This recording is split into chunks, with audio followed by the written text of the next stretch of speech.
बिस्मिल्लाहिर्रहमानिर्रहीम नहमदुहु व नुसल्ली व नुसल्लिमु अला रसूलिहिल करीम अम्मा बाद। प्यारे पैगम्बर सल्लल्लाहु ताला अलैहि वसल्लम की सीरत तय्यबा में से आज की नशिस्त में नबुव्वत से क़बल रसूल अकरम सल्लल्लाहु ताला अलैहि वसल्लम की समाजी मेहनत और आप अलैहिस्सलातु वस्सलाम की माशरे में कोशिश और प्यारे रसूल सल्लल्लाहु ताला अलैहि वसल्लम का उस माशरे में मकाम क्या था, ये उन्वान आज हम ज़िक्र करते हैं।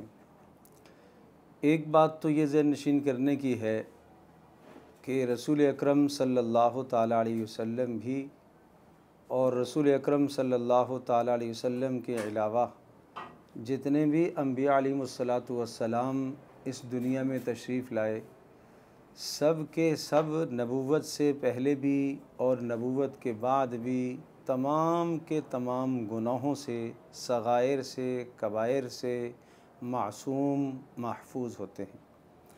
नबुव्वत से पहले भी नबी से कोई खिलाफ़ शरअ काम सरज़द नहीं होता और नबुव्वत के बाद भी कोई काम खिलाफ़ शरअ सादिर नहीं होता। गोया कि नबी की ज़िंदगी सगीरा गुनाह से भी पाक होती है, कबीरा गुनाह से भी पाक होती है।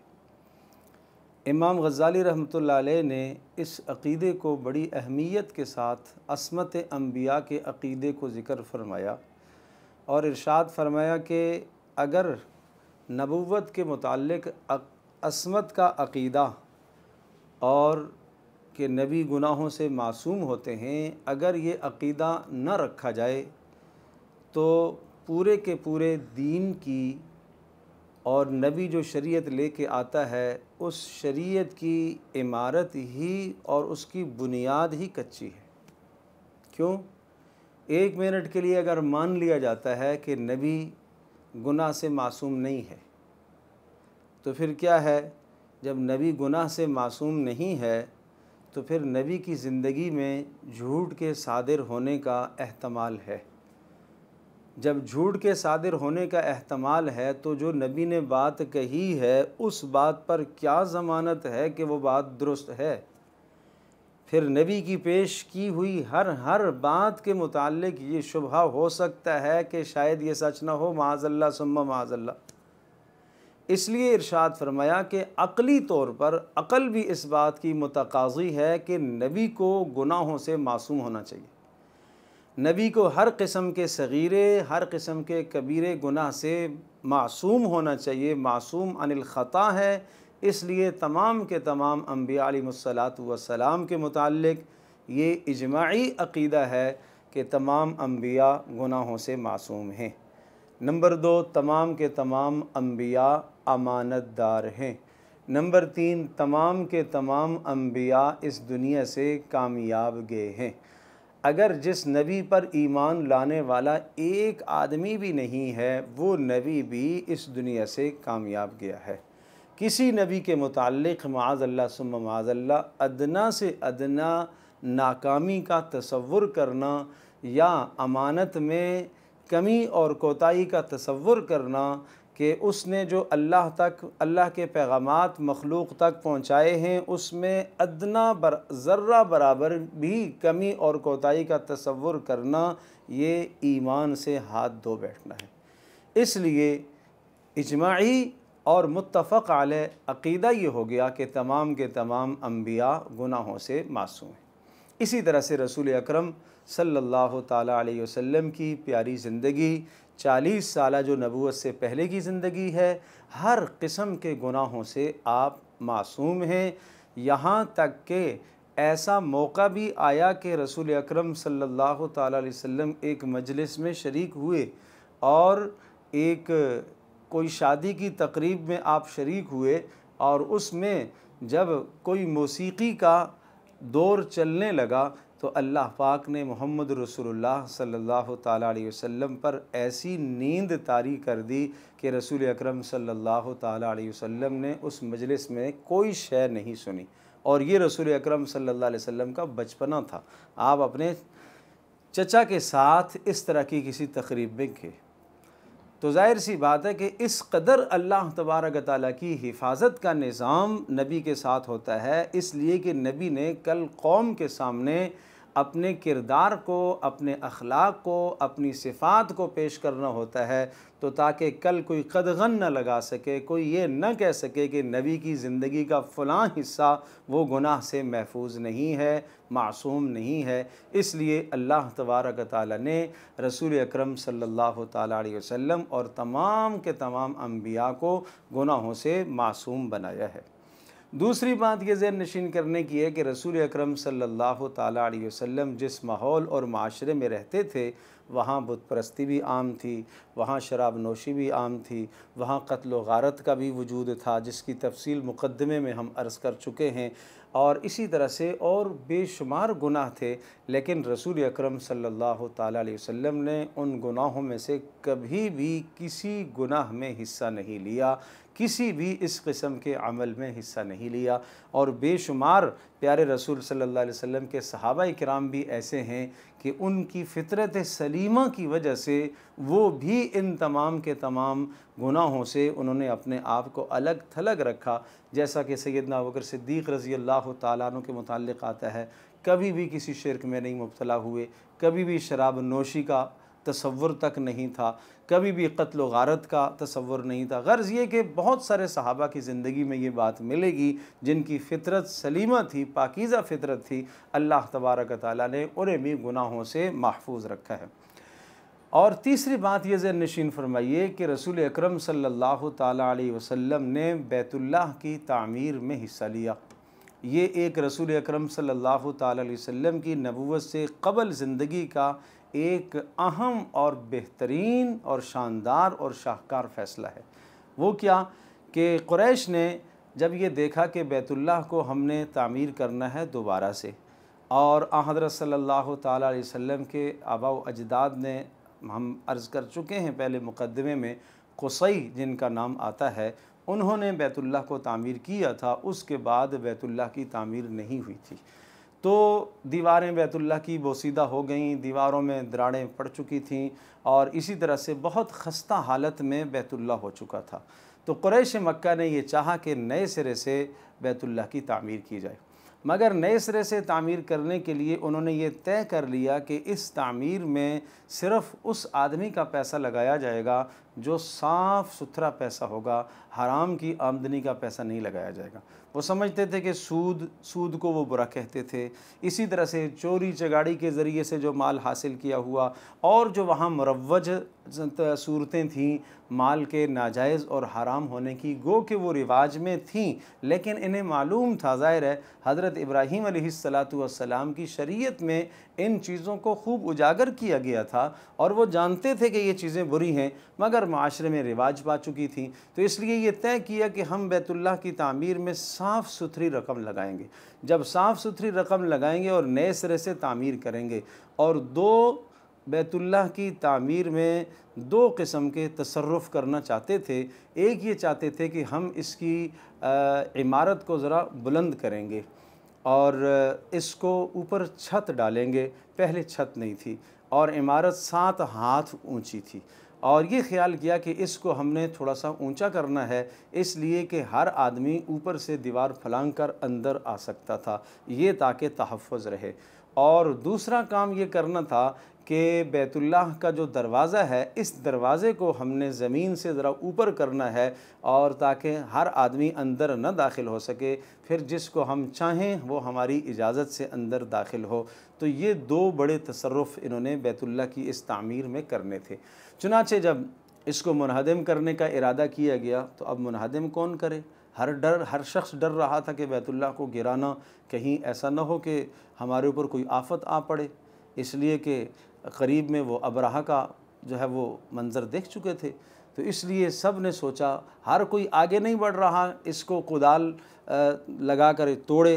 तो फिर बिल आखिर वलीद बिन मुगीरा सरदारों में से थे, और उन्होंने इस पर पहल की, और जब उन्होंने पहल की तो सब ने देखा कि ऐसे कुछ नहीं हुआ, तो फिर सब आगे बढ़े। बहरहाल मुनहदम करके नई बुनियादों के साथ बैतुल्लाह को इन्होंने तामीर करने की कोशिश की। जब नई तामीर के साथ कोशिश की, तो अखराजात की कमी की वजह से कुछ हिस्सा इसका रह गया जो हतीम के लिए मुकर्रर कर दिया गया और उस हिस्से को बैतुल्लाह के से बाहर रखा गया। ताहम सब जानते थे कि ये हिस्सा बैतुल्लाह के अंदर शामिल है, मगर अखराजात न होने की वजह से इस हिस्से को बाहर कर दिया गया और उसको निशान लगा दिया गया कि ये भी हिस्सा बैतुल्लाह ही का है, मगर गुंजाइश न होने की वजह से हम इसको पूरा मुकम्मल शामिल नहीं कर सकते। अब मसला आ गया तामीर में हजर अस्वद की तनसीब का मसला आ गया कि हजर अस्वद को कौन नस्ब करेगा और अपनी जगह पर कौन रखेगा। हर सरदार ये चाहता था या हर कबीला ये चाहता था कि ये एज़ाज़ हमारे कबीले को हासिल हो, हमारे सरदार को हासिल हो। चुनाचे आपस में सोच व विचार के बाद ये तय किया कि कल सुबह को जो सबसे पहले आएगा वही हजर अस्वद की तनसीब का जो है वो फ़रीज़ा अंजाम देगा और वही इस काम को करेगा। चुनाचे अगले दिन जब सब ने देखा हज़रत मोहम्मद सल्लल्लाहु ताला अलैहि वसल्लम सबसे पहले दाखिल हुए। जब रसूलुल्लाह सल्लल्लाहु अलैहि वसल्लम को इन्होंने देखा कि मोहम्मद पहले आ गए हैं तो सब देखकर खुश हुए और सब ने कहा कि बस ये तो हमारे सादिक़ व अमीन हैं, बस हम इत्तेफ़ाक़ रखते हैं कि हजर अस्वद की तनसीब मोहम्मद के हाथों से हम करवाएंगे। रसूल अकरम सल्लल्लाहु ताला अलैहि वसल्लम को अल्लाह तबारक व तआला ने बहुत सिफ़ात से नवाजा हुआ था और प्यारे रसूल सल्लल्लाहु अलैहि वसल्लम ने एक चादर बिछाई और हजर अस्वद को उस चादर के अंदर रखा और फिर जितने भी सरदार थे कबाइल के, उन कबाइल के सरदारों से कहा कि आप सब के सब चादर को पकड़िए। सब ने चादर को पकड़ा, थामा। रसूलुल्लाह सल्लल्लाहु अलैहि वसल्लम ने अपने मुबारक हाथों से हजर अस्वद की तनसीब फरमाई। इससे वो एक जो झगड़ा था कि तलवारें निकल आई थीं, वो झगड़ा भी मिट गया और सब के सब सरदार शरीक हो गए। जब सारे सरदार शरीक हो गए तो गोया कि सारे के सारे कबाइल इसमें शरीक हो गए और सब के सब इस मामले पर राज़ी हो गए और रसूल अकरम सल्लल्लाहु ताला अलैहि वसल्लम की ज़हानत, आपकी फ़तानत, आपकी समझदारी और सब को लेकर चलने का ये जो रसूलुल्लाह सल्लल्लाहु अलैहि वसल्लम ने अमल किया, ये भी बहुत प्यारा रसूलुल्लाह सल्लल्लाहु अलैहि वसल्लम की ज़िंदगी से हमें सबक हासिल होता है। और फिर पाँचवीं बात जो याद रखने की है और बड़ी अहम याद रखने की है वो ये कि रसूल अकरम सल्लल्लाहु अलैहि वसल्लम की अगर आपसे कोई ये पूछे या आप ये जानना चाहें कि मोहम्मद रसूलुल्लाह सल्लल्लाहु अलैहि वसल्लम की 40 साल जो ज़िंदगी है नबूवत से पहले, उस पूरी ज़िंदगी का ख़ुलासा क्या है, तो रसूल अकरम सल्लल्लाहु ताला अलैहि वसल्लम की 40 साल ज़िंदगी का ख़ुलासा दो बातें। प्यारे रसूल सल्लल्लाहु अलैहि वसल्लम की 40 साल नबूवत से क़बल ज़िंदगी का ख़ुलासा सिर्फ़ दो बातें। नंबर 1 सिद्क़ और नंबर 2 अमानत। सिद्क़ और अमानत, मगर सिद्क़ का माना सिर्फ़ सच्चाई नहीं है। अमानत का मतलब सिर्फ़ ये नहीं है कि आपके पास किसी ने पैसे रख दिए तो आप वापस उसको लौटा दें, नहीं, इसका मफ़हूम शरीयत में बहुत वसी है। मैं सिद्क़ के मुताल्लिक़ कुछ बात अर्ज़ करता हूँ। कुरान मुक़द्दस में भी ये इरशाद है, या अय्युहल्लज़ीना आमनू इत्तक़ुल्लाह व कूनू मअस-सादिक़ीन, ईमान वालों अल्लाह का डर इख्तियार करो और सादिक़ीन के साथ हो जाओ, सिद्क़ वालों के साथ हो जाओ।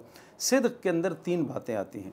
नंबर 1, जो बात दिल में है वही बात ज़बान पर हो, जो बात ज़बान पर हो वही अमल में हो। दिल, ज़बान, अमल, दिल, ज़बान, अमल, तीनों की तीनों बराबर हो जाएं, एक साथ चल रहे हों, तो ये हकीकी माना में सादिक़ और सच्चा है। मोहम्मद रसूलुल्लाह सल्लल्लाहु अलैहि वसल्लम की ये सिफ़त नबूवत से पहले मुकम्मल तौर पर हाईलाइट थी। आप अलैहिस्सलाम की ये सिफ़त मुकम्मल उरूज पर थी, जो ज़बान पर वही दिल पर, जो दिल पर वही अमल में। कभी भी कौल व अमल में तज़ाद नहीं पाया गया, कभी भी कौल व अमल में तज़ाद नहीं पाया गया, कभी भी सोच और कौल में तज़ाद नहीं पाया गया कि दिल में कुछ और हो, ज़बान पर कुछ और आ रहा है, ज़बान पर जो आ रहा है अमल पर वो नहीं आ रहा। रसूलुल्लाह सल्लल्लाहु अलैहि वसल्लम की ये तीनों की तीनों चीज़ें एक साथ थी, आपका दिल, आपकी ज़बान, आपका अमल। ये है सिद्क़ का मुकम्मल माना। रसूल अकरम सल्लल्लाहु अलैहि वसल्लम इस ख़ास सिफ़त की वजह से आप सादिक़ कहलाते थे, और सादिक़ भी सदूक़ भी। सदूक़ का माना बहुत ही ज़्यादा रास्तबाज, जिसका तर्जमा कदीम उर्दू में रास्तबाज किया जाता है कि माना कि उसकी ज़बान, उसका दिल, उसका अमल तीनों के तीनों बराबर हों। और दूसरी चीज़ क्या है? वो है अमानत। अमानत, अमानत इतनी ज़्यादा।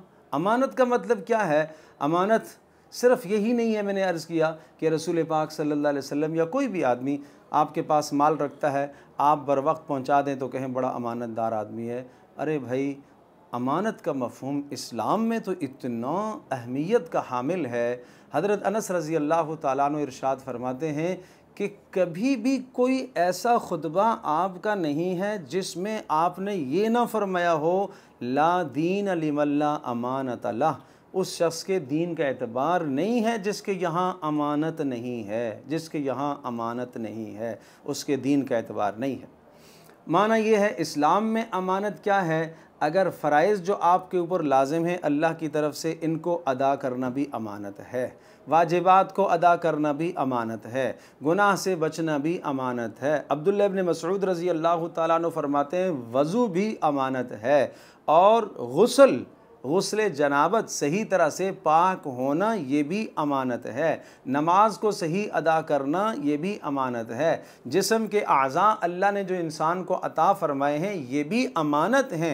आँख का सही इस्तेमाल अमानत है, ज़बान का सही इस्तेमाल अमानत है, कान का सही इस्तेमाल अमानत है, हाथ पैरों का सही इस्तेमाल अमानत है। अगर एक आदमी आँख को गलत इस्तेमाल कर रहा है तो अमानत में कोताही करने वाला है।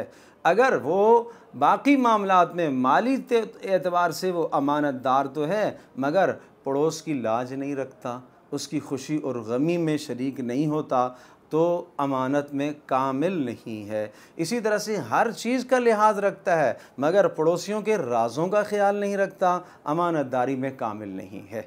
तो रसूल अकरम सल्लल्लाहु अलैहि वसल्लम की ये जो दो सिफ़ात है ना, सादिक़ और अमीन होना, ये इतनी बुलंद तरीन सिफ़ात थी कि हर आदमी आपको इन दो सिफ़ात से जानता था। मक्का में सादिक़ कौन है जी? मोहम्मद। मक्का में अमीन कौन है जी? मोहम्मद। सदूक कौन है? मोहम्मद। अमीन कौन है? मोहम्मद। अमानत किसके पास रखवाई जाए? मोहम्मद सल्लल्लाहु अलैहि वसल्लम। तो ये दो सिफ़ात रसूलुल्लाह सल्लल्लाहु अलैहि वसल्लम की नबूवत से पहले ऐसी थी कि आप अलैहिस्सलातु वस्सलाम ने जब पहली वही आई तो आपने जब जमा किया कुरैश को सफ़ा पहाड़ी पर, तो आपने एक सवाल फरमाया, और उस सवाल से आप अंदाज़ा कीजिए कि वो पूरा का पूरा माहौल आपके सिद्क़ और अमानत का कितना कायल था। आप अलैहिस्सलाम ने इरशाद फरमाया कि मैं यहाँ पहाड़ पर मौजूद हूँ और मुझे पहाड़ के पीछे का हिस्सा भी दिखाई देता है। मैं जब पलट के देखता हूँ तो मुझे पीछे का हिस्सा भी नज़र आता है, तुम्हें नज़र नहीं आता। अगर मैं तुमसे ये कहूँ कि पहाड़ के पीछे से एक लश्कर जर्रार आ रहा है और तुम्हारे ऊपर हमला आवर होगा, तुम्हें नज़र नहीं आ रहा, क्या तुम मेरी बात को तस्लीम करोगे? तो सब ने कसम खाकर कहा कि जर्रबना का, हमने आपको बारहा आजमाया, मिरारन व तकरारन, मा वजदना का इल्ला सादिक़न व अमीना, हमने आपको हमेशा सच्चा पाया, हमेशा रास्तबाज पाया, हमेशा अमानतदार पाया। ये दो प्यारी सिफ़ात है रसूल अकरम सल्लल्लाहु अलैहि वसल्लम की। मगर होता ये है कि जब नबी नबुव्वत के बाद जब तौहीद की बात करता है और जब नबी शिरक के ख़िलाफ़ बात करता है, तो वही कौम अपनी जहालत की वजह से और न जानने की वजह से, नबी का मकाम और मनसब न जानने की वजह से वो नबी की मुखालिफ हो जाया करती है। तो इसलिए किसी के मुखालिफ अगर कोई हो जाए तो उससे ये लाज़िम नहीं आता कि ये आदमी हकीकत पर नहीं है, ये हक़ पर नहीं है, या दुरुस्त बात पर नहीं है। जब एक हक़ बात आदमी कहेगा तो मुखालफतें उसको आती हैं, और ये मुखालफतें भी रसूलुल्लाह सल्लल्लाहु अलैहि वसल्लम ने झेली हैं। तो ये नबूवत से पहले की ज़िंदगी हमने आपके सामने अर्ज़ कर दी। अल्लाह तबारक व तआला इस ज़िंदगी से हमें सबक हासिल करने की तौफ़ीक़ अता फ़रमाए।